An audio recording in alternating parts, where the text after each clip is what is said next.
In a move that should shock no one, the mother of two of Michael Jackson's children, who gave up her custody rights not once but twice, may have changed her mind again.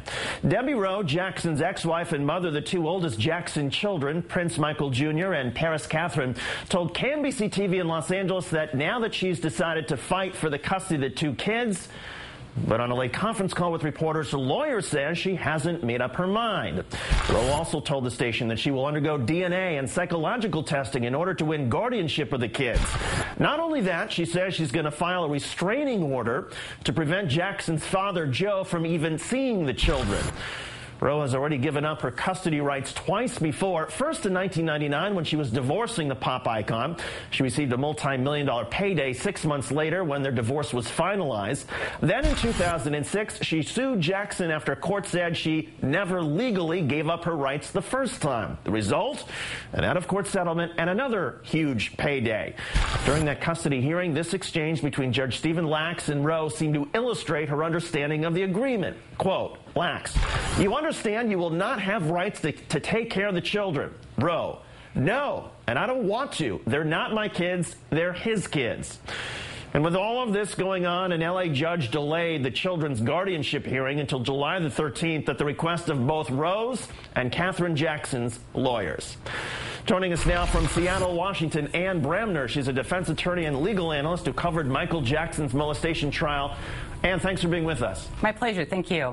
That Debbie Rowe is back in the picture can't be a shock to anyone, but first she told the TV station that she wants custody. Now her lawyer says she's not sure. From a legal perspective, why the pullback?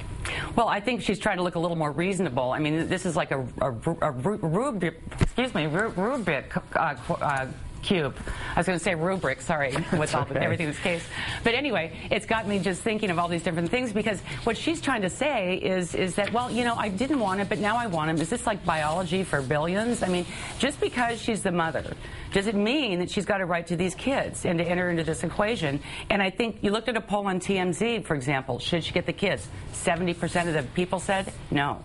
Except that, of course, polls don't determine things, law does. And isn't it true that if Rowe is the biological parent by California law, she's first in line for custody? Well, that's true. But then you also look at other factors, like the most dominant being the best interest of the child and continuity in their lives. So, you know, she's a little bit different. You know, did she go see him? Did they call her mom? Did she remember their birthdays? I mean, it's a right, a parental right, but there's responsibilities too, and she hasn't acted as a parent so far. I saw her testify in the trial, and I saw what she said many times, which was, these were a gift to Michael. They're not my children.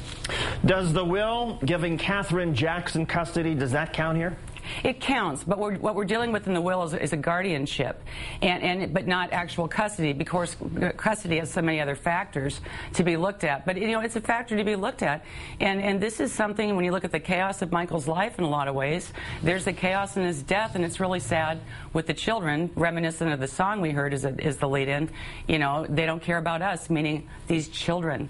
They need to get together and make a decision that works for the children. Debbie Rowe said that she would undergo DNA and psychological testing. Will the psych test take into account her having given up custody twice?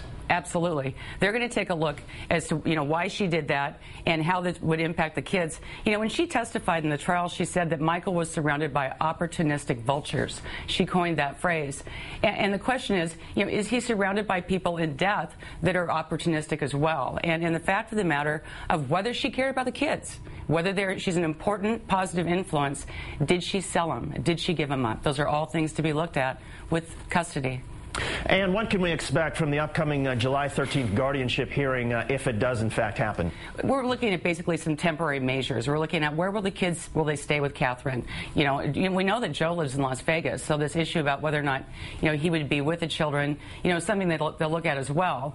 But it's something that's temporary. And in fact, looking at just a continuation with these kids of the best place for them to be. And don't forget, we also have Grace, the nanny, is a potential interest in terms of custody of the kids, because she was truly a constant in their lives in addition to their dad. And what about the role of the children at this hearing? Will they essentially have to provide some sort of statement, or will an attorney try to get views from them as part of this? Well, they need to have their own attorneys. They need to have guardians. And so that their views can be put forth in court, whether they do it by live testimony or do it via affidavit of someone that represents them. And, of course, they need to be evaluated.